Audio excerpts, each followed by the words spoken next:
የአዲስ አበባ ከተማ አስተዳደር የኮንስትራክሽን ቢሮ የመኖሪያ ቤት ግንባታን በተመለከተ አዲስ መመሪያ ማውጣቱ ተገልጿል። መመሪያው የተገነቡም ሆነ አዲስ የሚገነቡ የግል መኖሪያ ቤቶች ግንባታን የሚመለከት ሲሆን በመመሪያው የሚካተቱ ጉዳዮችንና አሰራሮችን በዝርዝር መረጃችን ይዘነዋል። በሌላ በኩል ደግሞ አዲስ የንግድ አሰራር ተግባራዊ ሊደረግ መሆኑን አውቀናል። በዚህም መሰረት አዲስ አበባ ውስጥ ለመነገድ የቀበሌ መታወቂያ አስገዳጅ መሆኑን አዲስ በወጣ ደንብ ላይ ተገልጿል። ሰላም ቤተሰቦቻችን፣ መረጃዎቹን የት ሀገርና የት ከተማ ሆናችሁ እየተከታተላችሁ እንደምትገኙ በሐሳብ መስጫው ላይ ጻፉልን። አሁን ዝርዝር መረጃዎቹን አንድ በአንድ ወደ እናንተ እናደርሳለን። እስከ መጨረሻው አብራችሁን ቆዩ።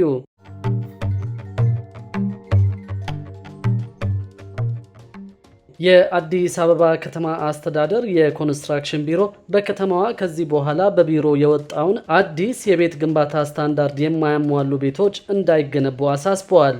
ማንኛውም በከተማዋ የሚኖር ነዋሪ በኮንስትራክሽን ቢሮ የወጣውን የመኖሪያ ቤት ግንባታ መስፈርት ካላሟላ ቤት መገንባት እንደማይቻል የሚያዝግ መውጣቱም ተሰምተዋል። በዚህም የማንኛውም መኖሪያ ቤት የክፍል ስፋት ከ6 ካሬ ያነሰ መሆን የሌለበት እንደሆነ የሚደነግግ ሲሆን የግድግዳው ወርዱ ስፋት ደግሞ ከ2 ሜትር ማነስ የለበትም ተብሏል። ሆኖም ልዩ የመጸዳጃ ቤት አገልግሎት ያላቸውና በሚገጠምላቸው ግብአቶች አይነት ባህሪና ጥራት የስፋትና ደረጃ የሚወሰን ክፍሎች ደግሞ ከ6 ካሬ ሜትር ስፋትና ከ2 ሜትር ወርድ አንሰው ሊሰሩ እንደሚችሉ በመመሪያው ተመላክቷል። እንዲሁም ደግሞ የማንኛውም መኖሪያ ቤት ህንፃ ከመሬት እስከ ኮርኒሱ ያለው አነስተኛ ቁመት ከ2 ሜትር ከ50 ሳንቲሜትር በታች መሆን እንደሌለበት በዚህ መመሪያ ላይ ተቀምጠዋል። ሌላው ደግሞ ስላሽ ኮርኒስ ላላቸው የመኖሪያ ቤት ክፍሎች ሰው ሊጠጋበት የሚችለው በዝቅተኛ በኩል ያለው የዝቅተኛ ቁመቱ ከ2 ሜትር ማነስ የሌለበት ሲሆን የመኝታ ቤትን በሚመለከት ደግሞ 6 ካሬ ሜትር መሆን እንዳለበት፣ ነገር ግን እንደ ሳሎን የሚያገለግል ከሆነ ደግሞ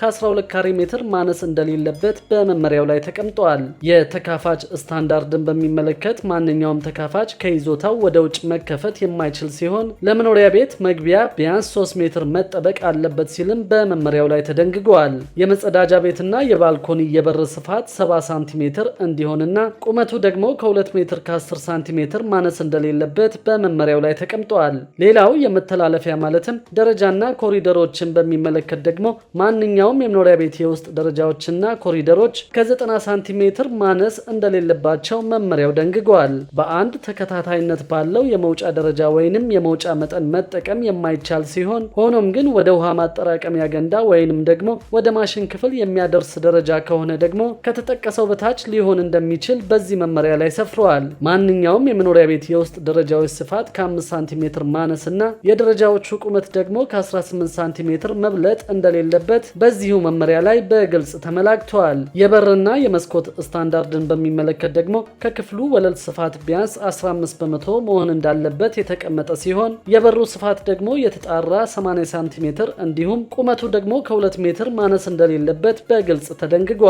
የተቀሩትን ከቤት ግንባታ ጋር የተቀመጡ ጉዳዮችን በሚመለከት የወጣውን መመሪያ ከአዲስ አበባ ከተማ አስተዳደር የኮንስትራክሽን ቢሮ ሙሉ መረጃውን ማግኘት እንደምትችሉ ለመጠቆም እንወዳለን። በሌላ በኩል ደግሞ አዲስ የንግድ አሰራር ተግባራዊ ሊደረግ መሆኑን አውቀናል። በዚህም መሰረት አዲስ አበባ ውስጥ ለመነገድ የቀበሌ መታወቂያ አስገዳጅ መሆኑ አዲስ በወጣ ደንብ ላይ ተገልጿል።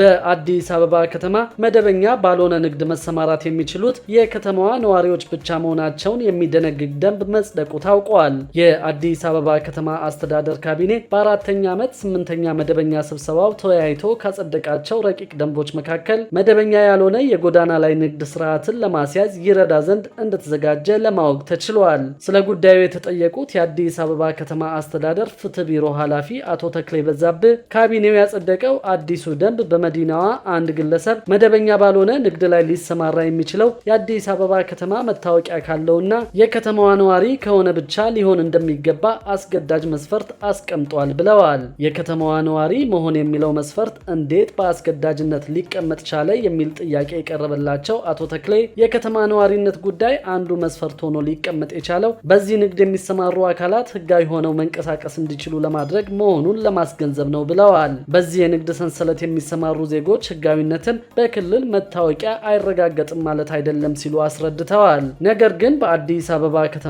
ጫና አለብን፣ ከክልሎች የሚደረግ ፍልሰት አለ። ይህንን ፍልሰት ማበረታታት የለብንም። ስለዚህ በዚህ የንግድ ስርዓት ላይ የሚሰማራ ሰው ቋሚ አድራሻው ታውቆ የከተማ አስተዳደሩ መታወቂያ ሊኖረው ይገባል። ያ ካልሆነ ግን ለመቆጣጠር አያስችልም። የመስሪያ ቦታ ሰጠ ነጋዴውን ልታወጣው ትችላለህ። ነጋዴው ገብቶ የሚወጣበት አይነት የንግድ ስርዓት ነው የምንዘረጋው። ይህ ደግሞ የንግድ ስርዓቱን ለማስተዳደር፣ ለመቆጣጠር፣ የንግድ እድሳት ለማድረግ፣ የገቢ ደረጃውን ተከታትሎ ግብር ለማስከፈል እንዲሁም ደግሞ ከኢመደበኛ ወደ መደበኛ ለማሸጋገር ያስችላል ብለዋል። መደበኛ ባልሆነ ንግድ የሚሰማሩ የአዲስ አበባ ከተማ ነዋሪ ስለመሆናቸውና በዚህ ስራ በተወሰነ ጊዜ ገደብ ዘርፍና ቦታ መሰማራትና መሸጋገር እንደሚችሉ እርግጠኛ መሆን አለብን ከሚል እሳቤ ነው ይህ ደንብ የጸደቀው ሲሉ አብራርተዋል። መደበኛ ያልሆነ የጎዳና ላይ ንግድ በኢትዮጵያ ብቻ ሳይሆን በሌሎች ሀገሮችም እንዳለ የተናገሩት ኃላፊው ለከተማዋ የጸጥታና ደህንነት ስጋት እንዳይሆን፣ የትራፊክ እንቅስቃሴን እንዳያስተጓጉል፣ ሕግና ስርዓት ተከትለው የሚሰሩ ነጋዴዎችን እንዳይጎዳ የሕግ ማዕቀፍ ወጥቶለት ተፈጻሚነቱን መከታተል አስፈላጊ ሆኖ በመገኘቱ እንደ አዲስ ተዘጋጅቷል ብለዋል። ከዚህ በፊት ደንብ ወጥቶ እንደነበር ያስታወሱት አቶ ተክሌ በአፈጻጸሙ ላይ በነበረበት ክፍተት ምክንያት በአግባቡ መተግበር ባለመቻሉ ያንን አሻሽሎ አዲስ ማውጣት ማስፈለጉን ገልጸዋል። ደንቡ መደበኛ ባልሆነ ንግድ የተሰማሩ ነጋዴዎች በተለያዩ የንግድ አይነቶች ተሰማርተው እንዲሰሩ የታሰበ ነው ተብሏል። ይህም በከተማዋ መሬትና ልማት ቢሮ ለመነገጃ ተብሎ በተለዩ ዋና ዋና መንገዶችና በሚሰጡ ሌሎች ቦታዎች ገደብ ተቀምጦ ለተወሰኑ ሰዓታት እንዲሰሩ የሚፈቀድበት ሂደት ይኖራል ማለት ነው ሲሉ አቶ ተክሌ ተናግረዋል። ይህ ሲሆን ግን ለዚህ ንግድ ተብሎ የሚመረጡ ቦታዎች በመደበኛ የንግድ እንቅስቃሴው ላይ ጫና እንዳይፈጥሩ ጥንቃቄ ይደረጋል ሲሉ ገልጸዋል። መደበኛ ያልሆነ የጎዳና ላይ ንግድ የብቃት ማረጋገጫና የተለየ የፈቃድ አይነት እንደማያስፈልገው የገለጹት የቢሮ ኃላፊ በደንቡ መሰረት የሚነገዱ ንግዶች የገንዘብ መጠናቸው ዝቅተኛ የሆነ ማለትም በዚህ ስራ ላይ የተሰማሩ ዜጎች በአንድ ዓመት ጊዜ ውስጥ የሚያገኙት ገቢ 200 ሺህ ብር ከደረሰ ወደ መደበኛ ንግድ የሚሸጋገሩበት አሰራር ይኖራል ሲሉ አስረድተዋል። በዚህ የንግድ እንቅስቃሴ በእኛ ሀሳቤ ተንቀሳቅሰው ሻይ፣ ቡና፣ ሶፍት፣ ማስቲካና መፋቂያ የሚሸጡትን ጭምር ያካትታል ሲሉ ጠቅሰዋል። ሆኖም በጣም ዝቅተኛ ገቢ የሚገኝባቸው ናቸው ተብለው የሚታመኑ የንግድ አይነቶች ሲኖሩ የከተማዋ ንግድ ቢሮ በመመሪያ ሊወስን የሚችልበትን እድል ረቂቅ ደንቡ ማካተቱን አቶ ተክሌ አያይዘው ተናግረዋል። ከዚህ በፊት በነበረው ረቂቅ ደንብ የማስተግበር ኃላፊነት የተሰጣቸው የአዲስ አበባ ከተማ አስተዳደር ንግድ ቢሮ፣ የመሬት ልማትና አስተዳደር ቢሮ፣ የጽዳት አስተዳደር ኤጀንሲ፣ የደንብ ማስከበር ባለስልጣንና የጸጥታ ተቋማት እንደ ሁኔታው መቀየርና መሻሻል የነበረባቸው ጉዳዮች ላይ ቅንጅት ፈጥረው በጋራ እየሰሩ እንዳልነበር ያስታወሱት ኃላፊው አሁን ግን ሰብሰብ ብለው ውሳኔ የሚያስተላልፉበት አሰራር ረቂቅ ደንቡ ማካተቱን ገልጸዋል። በከተማ ደረጃ በምክትል ከንቲባ የሚመራና ተጠሪነቱ ለከንቲባ ጽሕፈት ቤት የሆነ አስተግባሪ ግብረ ኃይል እንደሚኖርም አቶ ተክሌ ተናግረዋል። ግብረ ኃይሉ ከቦታ ልየታና ከንግድ እንቅስቃሴዎች ጋር የሚኖሩ አጠቃላይ ሁኔታዎችን እየገመገመ ውሳኔ እያሳለፈና እርምጃ እየወሰደ መስራት እንዲቻል የተቋቋመ መሆኑንም ገልጸዋል።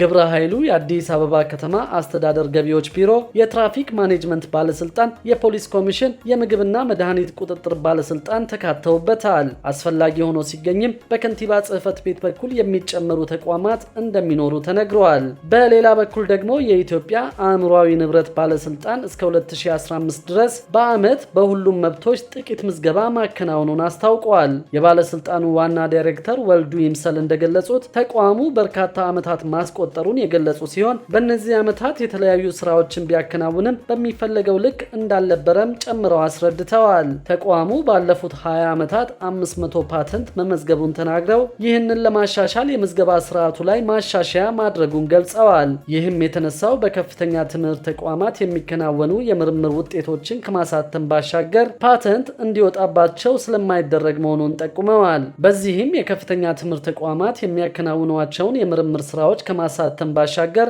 ወደ ፓተንት እንዲያሻግሩ ጥሪ ማቅረባቸውን ያገኘነው መረጃ ያመለክታል። በ2017 በጀት ዓመት 6 ወራት ግን 3000 መብቶችን መመዝገቡን የገለጸው ባለስልጣኑ ለቅጂና ተዛማጅ መብቶች፣ ለፓተንቶች ማለትም የግልጋሎት ሞዴሎችን ጨምሮ ለኢንዱስትሪያዊ ንድፎችና ለንግድ ምልክቶች የመብት ጥበቃ እያደረገ መሆኑ ታውቋል። ክቡራትና ክቡራን የአዲስ ቢዝነስ የዩቲዩብ ቻናል ተከታታዮቻችን ይህንን ቻናል ሰብስክራይብ ሳታደርጉ የምትከታተሉ ከሆነ ቢዝነስና ሌሎች ተያያዥ ጉዳዮችን በተመለከተ አዳዲስ መረጃ ለማግኘት የዩቲዩብ ቻናሉን ሰብስክራይብ በማድረግ ቤተሰብ እንድትሆኑን በትህትና እንጠይቃለን።